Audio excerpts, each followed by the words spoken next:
এই যে বর্তমান বাংলাদেশে যদি জামাত ইসলাম যদি রাষ্ট্র ক্ষমতায় থাকতো তাহলে দেশে কি কি ঘটতো বা এই দেশটা কেমন হতো, আমি জাস্ট বেসিক একটা ধারণা দেব, মানে উইথ প্রমাণ, উইথ ডকুমেন্ট, প্রমাণ সহ বলবো, আপনি বুঝতে পারবেন যে জামাত ইসলাম যদি বাংলাদেশের রাষ্ট্র বর্তমান পরিচালনা করতো তাহলে এই দেশটার চিত্রটা কেমন হতো। জাস্ট আমি এই ভিডিওর মাধ্যমে আপনাদেরকে কল্পনায় ভাসিয়ে নিয়ে যাব। তো চলেন আমরা একটু কল্পনার জগতে চলে যাই যে জামাত যদি বাংলাদেশের রাষ্ট্র ক্ষমতায় থাকতো তাহলে দেশে কি কি ঘটতো। বাংলাদেশ জামাত ইসলামী যদি বাংলাদেশের রাষ্ট্র ক্ষমতায় থাকতো তাহলে এক নম্বরে যে কাজটা হতো সেটা হচ্ছে সবার জন্য যে ন্যায় বিচার, এটা সবাই পেত, এটা গ্যারান্টি দিয়ে বলা যেতে পারে। মানে টাকার বিনিময়ে আপনার হচ্ছে কেউ বিচার পাবে কেউ পাবে না, মানে এরকম না, সবাই বিচার পেত, এটা 100% গ্যারান্টেড। এরপর দুই নম্বরে যে কাজটা ঘটতো সেটা হচ্ছে চীনের যে সার্বিক সহযোগিতা, এটা পুরোটা চীন হচ্ছে বাংলাদেশকে দিত, মানে বিশ্বাস হয় না। রিসেন্টলি আপনারা দেখেছেন যে চীনের যে রাষ্ট্রদূত, আমরা বলতে পারি চীনের রাষ্ট্রদূত মানে চীন যে বাংলাদেশের সাথে যে ঈদ সেলিব্রেশন করলো, এইটা কিন্তু জামাত ইসলামকে সঙ্গে নিয়ে করেছে।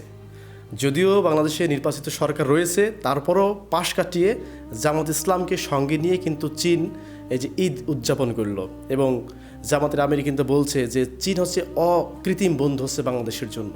এবং চীন খুব ভালো করে জানে যে বাংলাদেশে যদি একটা দল থাকতে হয়, যে দলটা পুরোপুরি এন্টি ভারত, এটা হচ্ছে জামাত ইসলাম।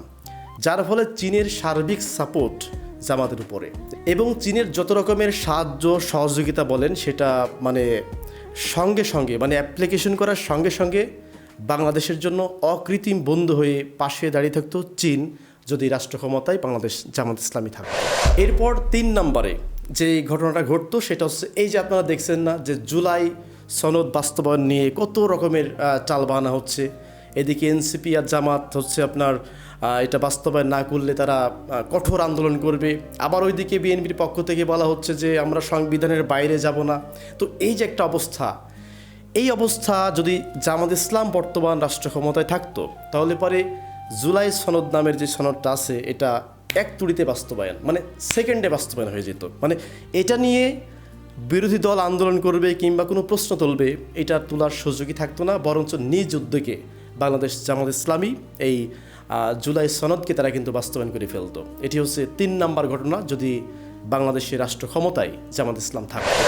এরপরে চার নম্বরে যে ঘটনাটা ঘটতো সেটা হচ্ছে সংবিধান সংস্কার করার জন্য যে আওয়াজ তোলা হচ্ছে, এবং অনেকেই বলতেছে যে সংবিধানে হাত দেওয়া যাবে না, এটি পবিত্র সংবিধান। তো এখন ব্যাপারটা হচ্ছে যে জামাত ইসলাম যদি রাষ্ট্র ক্ষমতায় থাকতো তাহলে পরে সংবিধানের ব্যাপারে আপনার কোনো কথা বলা লাগতো না, মানে জামাত ইসলাম নিজ উদ্যোগে আপনার এই সংবিধান সংস্কার করে ফেলতো, এটা গ্যারান্টি দিয়ে বলা যেতে পারে। কারণ সংবিধান যদি সংস্কার করা হয় এটি জামাতের জন্যই কিন্তু অনেক লাভ, প্লাস দেশের মানুষের জন্য। এটি হয়ে গেল হচ্ছে 4 নাম্বার।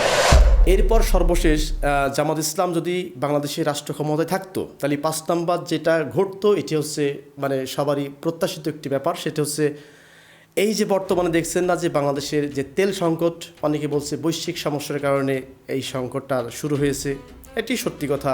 তবে বাংলাদেশের যে তেল সংকট এটি 0% থাকতো যদি জামাত ইসলাম ক্ষমতায় থাকতো। কেন জানেন? এই যে আপনারা দেখেছেন যে আমাদের বিজয় 71 নামের যে জাহাজটা হরমুজ প্রণালী পার হতে পারছে না, ক্যাপ্টেন ফোন করে বলছে যে স্যার এটা চট্টগ্রাম ঢাকার একটি জাহাজ, আমরা কি অনুমতি পেতে পারি? ওখান থেকে ইরানি ক্যাপ্টেন বলতেছে পারমিশন ডিনাইড, মানে পারমিশন হবে না। জামাত ইসলাম থাকলে পারে এটি মানে জাহাজ অহরহ চলতে পারতো। কেন জানেন? ইরানের সাথে জামাতের একটা অকৃত্রিম একটা ভালোবাসা কিংবা বন্ধুত্ব আছে কিন্তু। এবং ইরানের রাষ্ট্রদূত রিসেন্টলি একটা বক্তব্য দিয়েছিল, আপনারা দেখেছেন, সেখানে তারা বলেছে স্পষ্ট করে যে যুদ্ধের সময় কে আমাদেরকে পাশে থাকলো আর কে থাকলো না এটা আমাদের সারা জীবন মনে থাকবে। এবং তিনি কিন্তু ধন্যবাদ দিয়েছে জামাতের আমিরকে, যে ওই যেই টাইমে বাংলাদেশ সরকার বিবৃতি দিয়েছে যুক্তরাষ্ট্রের পক্ষে, আর ওই টাইমে জামাতের আমির আপনার ইরানে ফোন করে ইরানের যে পররাষ্ট্র দপ্তর এবং বিশেষ করে যে রাষ্ট্রদূত আছে এখানে সহমর্মিতা প্রকাশ করেছে যে আপনাদের উপরে যে হামলাটা হয়েছে এটা আমরা নিন্দা জানাই। কিন্তু শুধু বাংলাদেশের জামায়াতের আমির আমাকে ফোন করেছে এবং হামলার নিন্দা জানিয়েছে, আমাদের সহানুভূতি জানিয়েছেন, এবং এর বাইরে কেউ আমাদের সাথে যোগাযোগ করেনি। মানে এটা কত বড় কথা বুঝতে পারতেছেন? আর যখন বাংলাদেশের মতো একটা দেশ যদি অফিসিয়াল একটা বিবৃতি ইরানের পক্ষে দিত, মানে এটা কি বলবো, মানে ইরান বাংলাদেশের মানুষের একদম খুব প্রাণপ্রিয় একটি দেশ হয়ে উঠত। তো এই হচ্ছে মূলত ব্যাপার, যে বাংলাদেশ জামাত ইসলামী যদি বাংলাদেশের রাষ্ট্র